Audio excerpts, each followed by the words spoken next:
కేంద్ర హోంమంత్రి అమిత్ షా ఆ మాటలు ఎప్పుడూ మాట్లాడరు. ఆయన ఎప్పుడూ అలా ప్రవర్తించరు. నిజంగానే జగన్ రెడ్డి తమకు శాశ్వత మిత్రుడని అమిత్ షా చెప్పారా? జగన్ అరెస్టు గురించి పవన్ కళ్యాణ్ ఎందుకు అమిత్ షా దగ్గర ప్రస్తావించారు? ఇద్దరు ముగ్గురే ఉన్న భేటీలోని విషయాలను పవన్ కళ్యాణ్ తన పార్టీ మీటింగ్ లో ఎందుకు ప్రస్తావించారు? వాటిని ప్రొఫెసర్ నాగేశ్వర్ కు ఎవరు లీక్ చేశారు? ఇప్పుడు చంద్రబాబు చులకనయ్యారా? పవన్ కళ్యాణ్ పరువు పోగొట్టుకున్నారా? అమిత్ షా స్టేట్మెంట్ విషయంలో టన్నుల కొద్దీ విశ్లేషణలు ఎందుకు వస్తున్నాయి? ఇలాంటి ప్రశ్నలకు ఊహాజనితమైన సమాధానాలే ఎక్కువగా వస్తున్నాయి తప్పితే ఆంధ్రప్రదేశ్ రాజకీయాల్లో ప్రస్తుత పరిస్థితులను ఎవ్వరూ పట్టించుకోవటం లేదు. కూటమిలోని టీడీపీ జనసేన మధ్య ఉడుకుతున్న విభేదాలను విశ్లేషించుకుంటే అసలు విషయం అర్థమవుతుంది. ఎప్పుడో ఏడాది క్రితం జరిగిన ఘటనను నిన్న మొన్న అమిత్ షా మాట్లాడినట్లుగా నాగేశ్వర్ ప్రస్తావిస్తే ఇక సోషల్ మీడియా బ్యాచ్ దాన్ని అందుకుంది. పైగా తమకు కూడా తెలుసని, కాకపోతే బయటకు చెప్పలేదని కొందరు డబ్బా కొట్టుకున్నారు. కూటమి రాజకీయాల్లో పైచేయి సాధించేందుకు పవన్ ఒక అడుగు ముందుకు వేశారన్నది మాత్రం ఎవ్వరూ గ్రహించలేకపోతున్నారు. ఢిల్లీలో అమిత్ షాను జనసేన అధినేత పవన్ కళ్యాణ్, ఆ party political affairs committee chairman Nadendla Manohar కలిసినప్పుడు ఒక ఆసక్తికరమైన చర్చ జరిగిందన్నది నాగేశ్వర్ వెల్లడించిన అంశం. జగన్ రెడ్డిని అరెస్ట్ చేయాల్సిన టైం వచ్చిందని, అందుకు కేంద్రం సహకరించాలని అమిత్ షాను పవన్ అభ్యర్థించారట. అందుకు అమిత్ షా నెగిటివ్ గా ఆగ్రహంతో ఊగిపోయారన్నది నాగేశ్వర్ టాక్.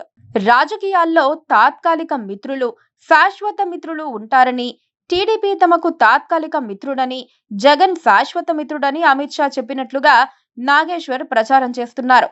పవన్ కూడా జగన్ ను మిత్రుడిలా చూస్తే బాగుంటుందని అమిత్ షా హితవు పలికారట. చంద్రబాబును అమిత్ షా ఇన్స్టెంట్ ఫ్రెండ్ గా పోల్చిన వ్యవహారం గతేడాది జరిగినట్లుగా నాగేశ్వర్ చేసిన ఒక వీడియో జనంలోకి వచ్చిన 24 గంటల తర్వాత అర్థమైంది. అయితే జనసేన కీలక నేతల మీటింగ్ లో పవన్ కళ్యాణ్ వాటిని ప్రస్తావించారన్నది నాగేశ్వర్ వాదన. ఆ మొత్తం వ్యవహారాన్ని నాగేశ్వర్ కు ఎవరో చెప్పారు. జర్నలిస్ట్ అయిన నాగేశ్వర్ దాన్ని ఒక స్కూప్ గా తీసుకుని ఒక వీడియో చేయటం ద్వారా తన వ్యూవర్షిప్ ను పెంచేసుకున్నారు. మొత్తం వ్యవహారం అదే అయినా అమిత్ షా చేసింది కరెక్టేనా?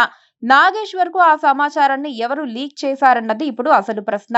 అమిత్ షా మాటలు పూర్తిగా పొత్తు ధర్మానికి వ్యతిరేకం. పవన్ కళ్యాణ్ ముందు ఆయన అలా మాట్లాడి ఉండకూడదు.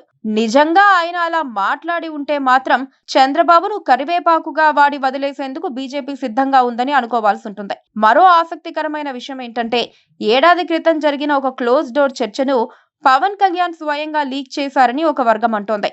ఈ మధ్య కాలంలో టీడీపీ జనసేన మధ్య పొరపచ్చాలు వచ్చిపడ్డాయి. జనసేన తమ హక్కులను అడుగుతూ ఉంటే టీడీపీ అస్సలు పట్టించుకోలేదు. కూటమి ఏర్పాటైన తొలినాళ్లలో పవన్ ను ఎత్తినెత్తిన పెట్టుకున్న చంద్రబాబు ఇప్పుడు స్లోగా దూరం జరుపుతున్నారని జనసేన అనుమానిస్తోంది. అవసరం తీరిపోయిందన్నట్లుగా చంద్రబాబు తీరు ఉందని పవన్ అనుమానిస్తున్నారు. దాంతో చంద్రబాబుపై కేంద్రం వైఖరి ఏంటో తెలుగు సమాజానికి చెప్పేందుకే ఏడాది క్రితం జరిగిన చర్చను పవన్ బయట వేశారన్నది జనసేన వర్గాల్లో జరుగుతోన్న చర్చ. కూటమిలో అందరూ సమానమేనని, చంద్రబాబు ఏమీ పెద్దోడు కాదని పవన్ భావిస్తున్న కారణంగానే ఢిల్లీ వైపు నుంచి నరుక్కు రావాలని ఆయన చూస్తున్నారు. లేకపోతే టీడీపీ వాళ్ళు ఆయన్ను లెక్క చెయ్యరు కదా.